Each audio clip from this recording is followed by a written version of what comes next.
শীতকালের বেলা, তাই বাড়ি ফেরার তাড়াতাড়ি, তাই আপনাদেরকে চটজলদি ঘুরিয়ে নেই কবি শরৎচন্দ্র চট্টোপাধ্যায়ের বাড়ি।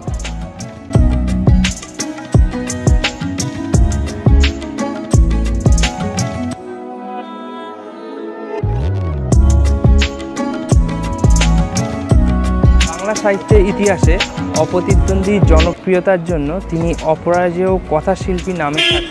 হ্যাঁ, আপনারা ঠিকই শুনেছেন। এই মুহূর্তে আমরা চলে এসেছি হাওড়া জেলার শান্তাবেড় গ্রামে শরৎচন্দ্র চট্টোপাধ্যায়ের বাড়ি, এবং এখানে কিভাবে আসতে হয় না আসতে হয় সেটি আমরা একটু পরে ভিডিওতে বলে দেবো।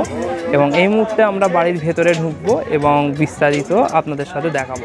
গেটের বাইরে লেখা রয়েছে শরৎচন্দ্র চট্টোপাধ্যায়ের মহেশ গল্পের সেই বিখ্যাত কিছু লাইন। তারপর আমরা ভিতরে ঢুকেই বাঁদিকে দেখলাম শরৎচন্দ্রের একটি খুব সুন্দর মূর্তি করা রয়েছে, এবং তারপরে এই যে দেখুন এই যে বাড়িটা, এই বাড়িটার ভেতরে ঢুকেই আমরা সমস্ত জিনিস দেখাবো। বাড়িতে ঢোকার আগে উঠোনে দেখলাম একটি গাছের গুঁড়ি সংরক্ষিত করা রয়েছে। ভেতরে গাইডের থেকে জানতে পারলাম এটি পেয়ারা গাছের গুঁড়ি, এবং এই গাছটি কবি নিজের হাতে লাগিয়েছিলেন, তাই এটি সংরক্ষিত করা রয়েছে। এখন বাড়ির ভেতরে গিয়ে দেখে নেওয়া যাক ভেতরের জিনিসপত্রগুলো। বাড়ির ভিতরে ঢুকেই আমরা দেখতে পেলাম সেই যুগে কবির ব্যবহৃত কিছু চেয়ার, তারপরে বিভিন্ন রকমের আসবাবপত্র যেগুলো এখন সংরক্ষণ করে রাখা রয়েছে, আরও বিভিন্ন প্রকার জিনিস, যেমন এখানে কবির বেড রয়েছে, তারপর কিছু ছবি রয়েছে, আর আরও কিছু ইনস্ট্রুমেন্ট। এবং এইটা হচ্ছে সেই যুগের পুরনো যুগের ঘড়ি, যেটা হচ্ছে দমদোয়া ঘড়ি ছিল। আর এখানে নিচে অনেক কটি রুম রয়েছে, আর উনি ছিলেন একজন শল্য চিকিৎসক। বাড়িতে ঢোকার আগে যে বারান্দাটা দেখলেন, ওখানে বসে উনি আশেপাশে মানুষদের জন্য চিকিৎসা প্রদান করতেন বিনামূল্যে। এবং তারপরে এই যে এখানে দেখুন বাড়ির ভেতরটা কত সুন্দর লাগছে, এখনও মেনটেন করা রয়েছে। এবং এখানে কিছু কত সাল অবধি তিনি থেকেছেন এখানে সেটাও লেখা রয়েছে বিস্তারিত। এবং বাইরে বেরিয়ে এই যে এগুলো দেখুন, এগুলো আপনারা চাইলে বাড়িতে নিয়ে যেতে পারেন স্মৃতি হিসাবে। এগুলো হচ্ছে এক প্রকার ক্যালেন্ডার টাইপের। এখানে দেখুন কিছু হাতের কাজের বোতল রয়েছে, এবং পাশে দেখুন আর এক প্রকার ক্যালেন্ডারের একটা দোকান রয়েছে। এগুলো ছোট ছোট ক্যালেন্ডার, হাত দিয়ে তৈরি করা হয়েছে এইগুলো। এটা হচ্ছে পুঁথি দিয়ে তৈরি করা ব্যাগ, পুঁথি দিয়ে তৈরি করা ব্যাগ রয়েছে বিভিন্ন প্রকারের। তারপর এগুলো যেমন স্ট্রবেরি করা রয়েছে, বাড়িতে সাজানোর কাজে লাগে এগুলো। এছাড়াও এখানে এলে আপনারা দেখতে পাবেন বিভিন্ন রকম সুন্দর সুন্দর ফুলের চারা, আপনারা চাইলে এগুলো কিনতেও পারেন। আর এই যে দেখুন সেই সানের ঘাট, যেখানে বসে কবিতার অনেকটাই সময় কাটিয়ে দিতেন বিভিন্ন কবিতা এবং গল্প লিখতে লিখতে। তারপরে আমরা চলে এলাম এই পার্কিং এরিয়ার কাছে। আপনারা এলে যাতে কোনো রকমের কষ্ট না হয় গাড়ি পার্কিং করার জন্য, তাই এটার ব্যবস্থা করা হয়েছে। ওই যে দূরে দেখতে পাচ্ছেন রূপনারায়ণ নদীর তীর। কিছুক্ষণ পর আমরা ওই জায়গাটিতেও গিয়ে আপনাদের সামনে ভিডিও এনে তুলে ধরব। নদীর ধারেও এসে দেখি এখানে রীতিমতো মেলা বসেছে, বিভিন্ন রকম খাবার দাবার, আরও বিভিন্ন রকম বাচ্চাদের খেলনা, বেলুন ইত্যাদির মেলা বসেছে। এবং শীতকাল হওয়া সত্ত্বেও আমরা ট্রাই করে নিলাম একটা আইসক্রিম। এবং এখানে দেখুন অনেকজন এসে পিকনিক করছে, অনেক কটা পিকনিক স্পটও এখানে রয়েছে। এই মুহূর্তে আমি দাঁড়িয়ে রয়েছি রূপনারায়ণ নদীর তীরে। সত্যি বলতে আপনারা যদি এখানে আসেন, একটা দারুণ প্রকৃতির ব্যাপার একটা এনজয় করতে পারবেন। আর একটা ব্যাপার বলে দিই যে আপনারা কীভাবে আসবেন এখানে, যে উইকেন্ড ট্রিপ হিসাবে আপনারা অবশ্যই এই জায়গাটিকে বেছে নিতে পারেন। তো আপনারা যদি ট্রেনে আসতে চান, তাহলে হাওড়া স্টেশন থেকে, সাউথ ইস্টার্নের হাওড়া স্টেশন থেকে আপনারা আসবেন দেউলটি স্টেশনে। ওটা টাইম লাগবে আপনার প্রায় 1.5 ঘন্টার মতো হাওড়া স্টেশন থেকে। আর দেউলটি স্টেশনে এসে আপনারা টোটো বা অটো পেয়ে যাবেন, ডিরেক্ট পুরো এখানে নিয়ে চলে আসবে 20 টাকা ভাড়ার বিনিময়ে। আর আপনারা যদি NH6 হয়ে আসতে চান, কেউ ড্রাইভ করে আসতে চান, তো NH6 হয়েও আসতে পারেন। হাওড়া থেকে প্রায় ওটা 1 ঘন্টার মতো টাইম লাগবে। আর আপনারা চাইলে উইকেন্ড ট্রিপ হিসাবে এই জায়গাটিকে সিলেক্ট করতে পারেন, দারুণ জায়গা। আর এখানে আরেকটা যেটা ব্যাপার হচ্ছে, অনেক কটা ছোটো ছোটো পিকনিক স্পটও করা রয়েছে, আর নদীর ধারে বসার জায়গাও রয়েছে, সেটাও আমি দেখাবো আপনাদেরকে ভিডিওর মাধ্যমেই। তো আপনারা চাইলে এই জায়গাটিতে আসুন, এসে এক্সপ্লোর করুন। শরৎচন্দ্রের বাড়ির পাশাপাশি পুরো দিনটাই আপনার এখানে আশা করি ভালোভাবে কাটবে। আমাদেরও ভালোভাবেই কাটছে। আমার সঙ্গে আমার বন্ধু এসেছে সাকিলুর, ও আপাতত ক্যামেরা করছে। আর এই দিকে দেখুন কত সুন্দর দৃশ্যটা, পুরো রূপনারায়ণ নদীর চর বরাবর।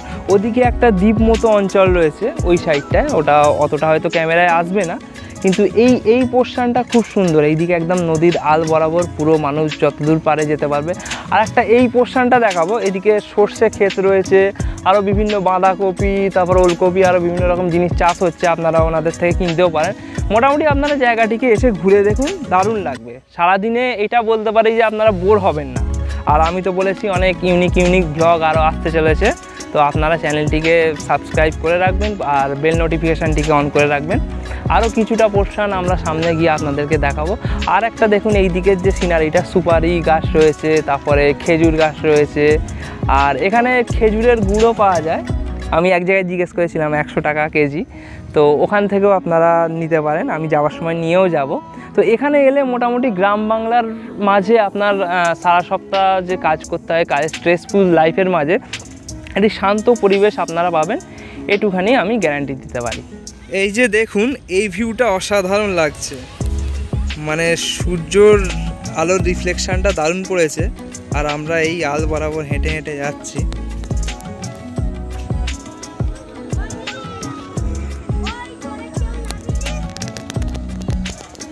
এই জায়গার ভিউটা দেখুন, পিছনে এই নদীর পাড়, অসাধারণ ভিউ। সাগলুর কেমন লাগছে এসে বলো? আমার খুব ভালো লেগেছে।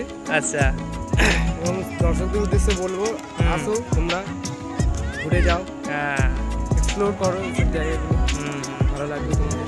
আর হাওড়া জেলার মধ্যেই, মানে খুব বেশি দূরেও যেতে হবে না আপনাদেরকে। নদীর পাড়ে কিছুটা প্রকৃতির স্নিগ্ধ বাতাস এবং মিষ্টি রৌদ্র উপভোগ করে এখন আমরা আস্তে আস্তে চলে যাব শরৎচন্দ্র চট্টোপাধ্যায়ের বাড়ির দোতলায়, এবং দোতলায় গিয়ে ওখান থেকে আপনাদেরকে বাকি ইনফরমেশান দেব। এই মুহূর্তে আমি আছি শরৎচন্দ্র চট্টোপাধ্যায়ের বাড়ির দোতলায়, এবং উপর থেকে পুরো সানঘাটের ভিউটা, আরও দেখুন ওপরটা কত সুন্দর। আর আরেকটা ব্যাপার আমি যেটা জানতে পারলাম যে ৭৮-এর বন্যার সময় এখানের এই এলাকার সমস্ত বাড়িগুলি ডুবে যায়, কিন্তু সৌভাগ্যক্রমে এই বাড়িটি অক্ষত অবস্থায় থাকে, মোটামুটি মেজর ড্যামেজ হয়নি। তাই আজ আমরা এসে এই জায়গাটি ভিজিট করতে পারছি। পুরো উপরের অংশটাও আমি ঘুরে দেখাবো, এইদিকে একটু আসতে বলবো।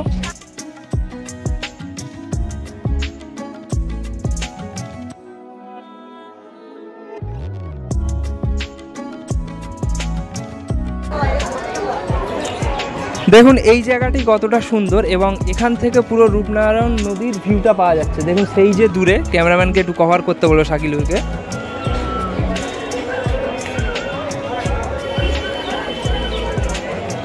আর এই দিকটাও আসতে বলো, মানে বারান্দাটা এতটা সুন্দর যে চারিদিকে আছে বারান্দাটা। আর একটু আসতে বলো, চলে এসো এইদিকে।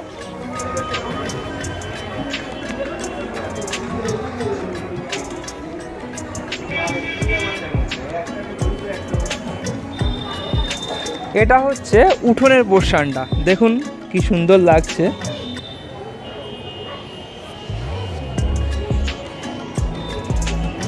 আর একটা ব্যাপার আপনাদেরকে বলে দিই, যে আপনারা হয়তো ভাববেন যে কী বার খোলা থাকে। তো আমি যেটা খবর পেলাম যে প্রত্যেক দিনই খোলা থাকে, আর দুটো শিফটে এখানে ভিজিট করানো হয়। এক হচ্ছে সকালে, ওটা 11টা থেকে 2টো অবধি, তারপর 2টোর পর ওনাদের যারা দেখায় ওনাদের স্টাফেদের টিফিন টাইম থাকে, এবং তারপর 4টে থেকে 6টা অবধি, তারপর এটা ক্লোজ হয়ে যায়। তো আমি যেমন বলেছিলাম চ্যানেলে ইউনিক ব্লগ এনে আপনাদের সামনে উপস্থাপন করব, তো আপনারাও আপনাদের সাপোর্ট দেখিয়েছেন, তাই জন্য অসংখ্য ধন্যবাদ। এর পরবর্তীকালে অন্য কোনো জায়গা থেকে বা অন্য কোনো হিস্টোরিক্যাল প্লেস থেকে আপনাদের সামনে আরও ভিডিও আনার চেষ্টা করব। আশা করি আপনারা আমাদের সাথে থাকবেন, আর সবাইকে ভিডিওটি দেখার জন্য অসংখ্য ধন্যবাদ।